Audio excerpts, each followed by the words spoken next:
This is 7.3, double angle, half angle, and product sum formula. So more formulas, kind of like what we did in 7.1 and 7.2 for trig functions. So here are the double angle formulas. You might want to pause it, look at them, make sure you're aware of them.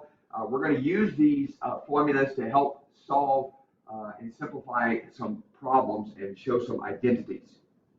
All right, so let's look at example 1. So using the double angle formula. So notice if cosine of x equals -2/3 and x is in quadrant 2, then I want you to find cosine of 2x and then find sine of 2x.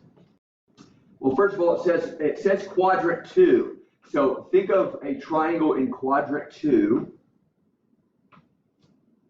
And I know cosine is adjacent over hypotenuse, so -2/3. And again, adjacent over hypotenuse, and in the second quadrant, this is a -2 here. The hypotenuse is always positive.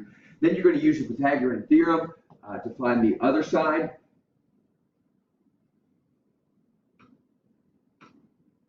Square root of 5. All right, so notice what we noted. This is the triangle. And notice we're trying to first find cosine of 2x. Well, if you go back and look at that formula, cosine of 2x. So notice this is the formula we're going to use to help us simplify this. All right, so this is 2, and then I know cosine of x is -2/3, and that's squared. Again, it's squared. Cosine of x is squared, and then -1. And then we're just going to evaluate that, and that's going to give us -1/9. All right, now to find sine of 2x. Well, again, go back to the formula, and notice something I want you to notice it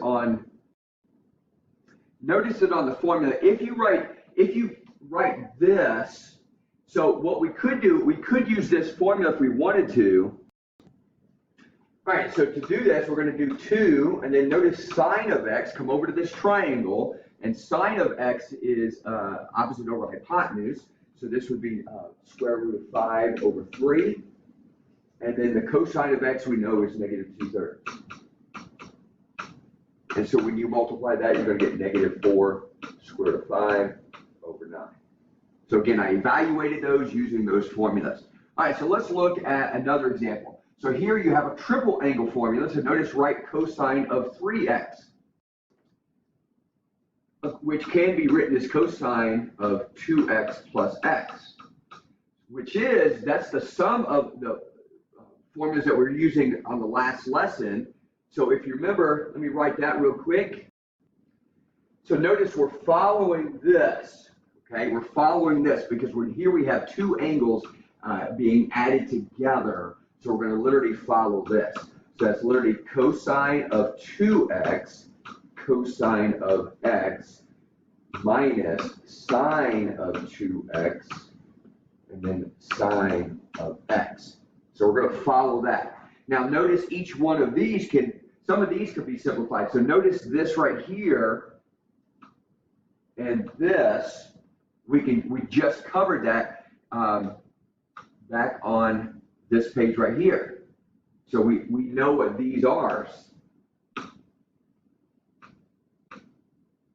So we're going to follow that. So notice I made this substitution and I made this substitution.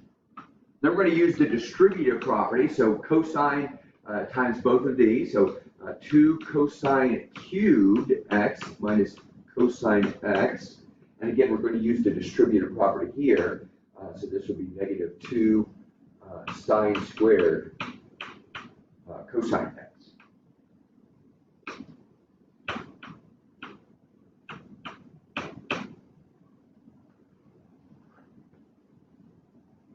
All right, and notice what I have next. The whole objective, though, keep in mind what I'm trying to get. I want everything in terms of cosine. So almost everything is in terms of cosine except for this guy. Well, if we know what that is as a substitution. We know that this is like when you take sine squared plus cosine squared equals 1. So when you find for sine squared, when you're solving for this.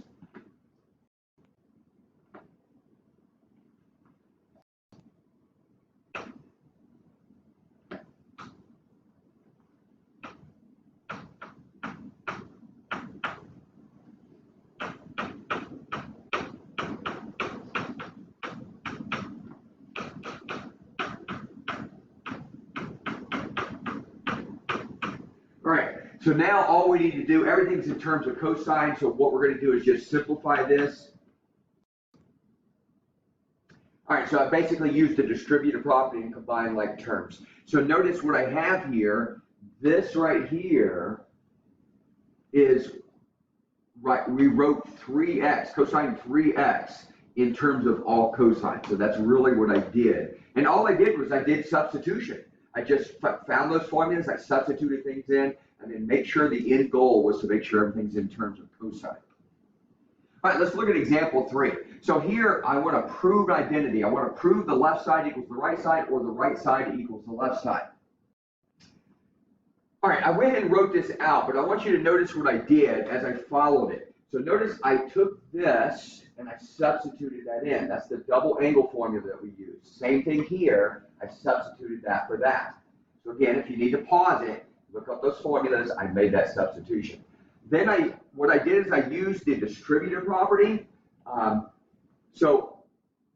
I simplified. I did this all in one step here. So notice what I did here is like if I had 4 plus x over 9 or something like that. So I took, that's basically 4 ninths plus x ninths. So you write each of the numerators over the denominator. So that's how come I had one big fraction here, and I ended up writing 2 fractions. So I basically wrote this over this, and then I simplified. You see the sign over the sign cross out, and then and then the same thing here. I wrote this over this, and here the cosine can cross out and the sine cross out, and the only thing I'm left with is this. So make sure you pause that and make sure you understand how I did that. That's a good step. I really did 2 steps on that.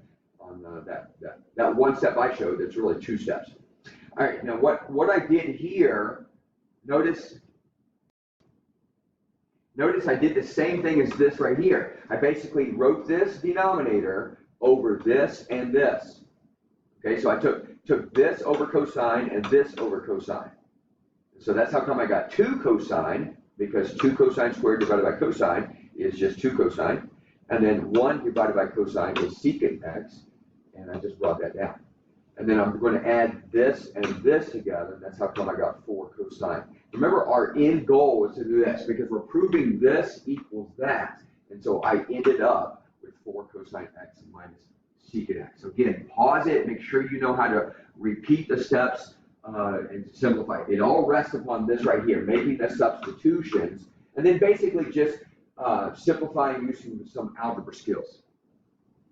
All right, let's look at another formula. It's a half angle formula. So again, you may want to pause it. So we have a half angle formula to be able to make sure it's formulas for lowering powers. We're going to look at this formula. We're going to also look at another one as well. So it says express sine squared x, cosine squared x in terms of the first power of cosine. So notice on this, we have sine squared, cosine squared, and we want first power of cosine.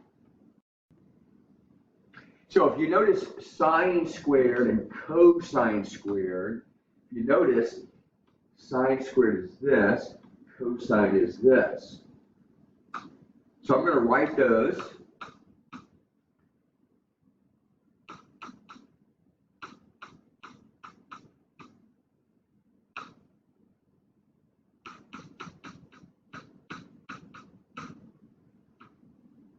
If I multiply that together, now remember, multiplying means I'm going to literally FOIL this. So I'm going to get 1 minus cosine squared 2x, and then multiply the denominators, I'm going to get 4. And again, if I write that separately, so 1/4 minus 1/4 cosine squared 2x. So I wrote it separately. Remember the denominator with both the numerators. And then cosine squared 2x. So again, that's that double angle formula. So we have 1/4 minus 1/4, and then cosine 2x. So that substitute, go back to that formula for the double angle formula. So this is going to be 1 plus cosine of 4x. So I went ahead and wrote the rest of this up. And again, the biggest thing I did was here to here, make that substitution. And again, that's for formulas for lowering powers. That's where I got that from. And then I simply, after that, I made that substitution, then I factored out a 1/8. So this is what I'm literally doing in terms of first power cosine. So notice I have first power cosine is really what I'm trying to do. All right. So let's look at half angle formulas. So here, again, you might want to pause the video, look at half angle formulas. So find the exact value of 22.5 degrees. And again, we're trying to find the exact values. We're not just plugging that into the calculator. So to find the half value of it, we know 22.5 is half of 45. So think of this as sine of 45 divided by 2. And then you're just going to follow this formula right here.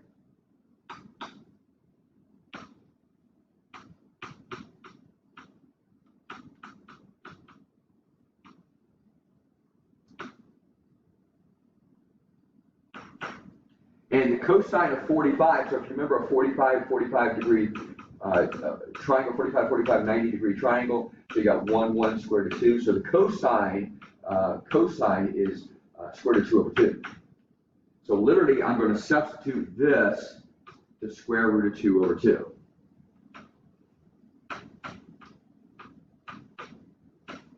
So this looks awful ugly mathematically, so we need to simplify that. You can't have a fraction looking like that in a square root inside of a square root. So we need to get a common denominator on the inside. Numerator, get that. So that's going to be 2 minus the square root of 2 over 4. And of course, then you can take the square root of the numerator, the square root of the denominator, and then get 1/2. Well, let me just write it 2 on the bottom. Most of us would probably do that. So 2 on the bottom, and then the square root of 2 minus the square root of 2. All right. So that's the exact value of sine of 22.5, and I use that. So likewise, I can do the same thing with the cosine and the tangent functions as well. And then finally, the last set of formulas, again, pause it if you need to, but this is the product of sum formulas. So notice I have a product of trig functions, and then this is the formula that we're going to be using to simplify. So express sine 3x, sine 5x. So notice what formula we're going to use, so the sum of trig functions. So we're going to express this, and we're going to literally look at sine, so we're looking at this one right here. Okay, and we're just going to literally follow this to be able to do that. So notice I literally just followed this formula, the u and the v, the two different angles, which would be 3x and 5x. So I made that substitution. I simplified inside of there, it'd be negative 2x, and then I distributed the 1/2. All right, so that's all I did is I expressed sine 3x, sine 5x as a sum of trig functions.